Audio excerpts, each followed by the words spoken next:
రంగారెడ్డి జిల్లాలోని నాదర్కుల్ ప్రాంతంలో ప్రభుత్వ భూముల కబ్జా వివాదం రాజకీయంగా వేడెక్కుతోంది. రియల్ ఎస్టేట్ మాఫియా దాడుల నుంచి రక్షించాలనంటూ రైతులు డిమాండ్ చేస్తుండగా ఈ వ్యవహారంపై మాజీ మంత్రి హరీష్ రావు తీవ్రంగా స్పందించారు.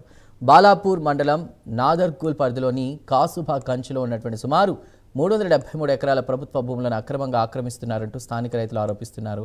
రియల్ ఎస్టేట్ సంస్థలు కంచెలు వేసి వ్యవసాయ బోర్డులు ధ్వంసం చేయడంతో పాటు తమపై దాడులు జరుగుతున్నాయని రైతులు ఆవేదన వ్యక్తం చేశారు. ఈ సమస్యను మాజీ మంత్రి హరీష్ రావును కలిసి వివరించిన రైతులు ఫోటోలు, వీడియోలు చూపించి తమ గోస వినిపించారు. దీనిపై వెంటనే స్పందించిన ఆయన జిల్లా కలెక్టర్, సిపి, రెవెన్యూ అధికారులతో ఫోన్లో మాట్లాడి చర్యలు తీసుకోవాలని కోరారు.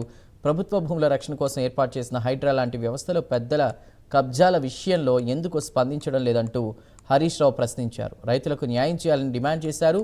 పోలీసుల తీరుపై కూడా ఆగ్రహం వ్యక్తం చేస్తూ కబ్జాదారులపై కేసులు నమోదు చేయాలని సూచించారు. రైతులకు న్యాయం జరగకపోతే స్వయంగా అక్కడికి వెళ్లి పోరాటం చేస్తామని హెచ్చరించారు హరీష్ రావు. నారాయణ రెడ్డి గారు, హరీష్ రావు బాగున్నారా? Good morning. ఒక నిమిషం మాట్లాడొచ్చా?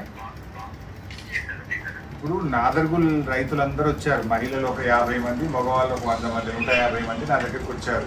ఇప్పుడు మీరు క్లియర్ గా గవర్నమెంట్ ల్యాండ్ అని మీరు చెప్పారు, మీ ఆర్డీఓ చెప్పారు, మీరు సుప్రీంకోర్టులో ఫైల్ చేశారు. గవర్నమెంట్ ల్యాండ్ కు ప్రైవేట్ వ్యక్తులకు పోలీస్ ప్రొటెక్షన్ ఇస్తుంది, ప్రైవేట్ వ్యక్తులకు లోకల్ ఎంఆర్ఓ సపోర్ట్ చేస్తుంది. లోపల చెరువు ఉంది పైసా, చెరువులో ముదిరాజులు చేపలు పట్టుకోవాలి, ముదిరాజులను బోనిస్తలేదు. లోపల గుడి ఉంది, గ్రామస్తుల్ని పూజకు బోనిస్తలేదు. లోపల కాస్తు చేస్తున్న రైతులు ఉన్నారు, వాళ్ళ దగ్గరికి బోనిస్తలేరు.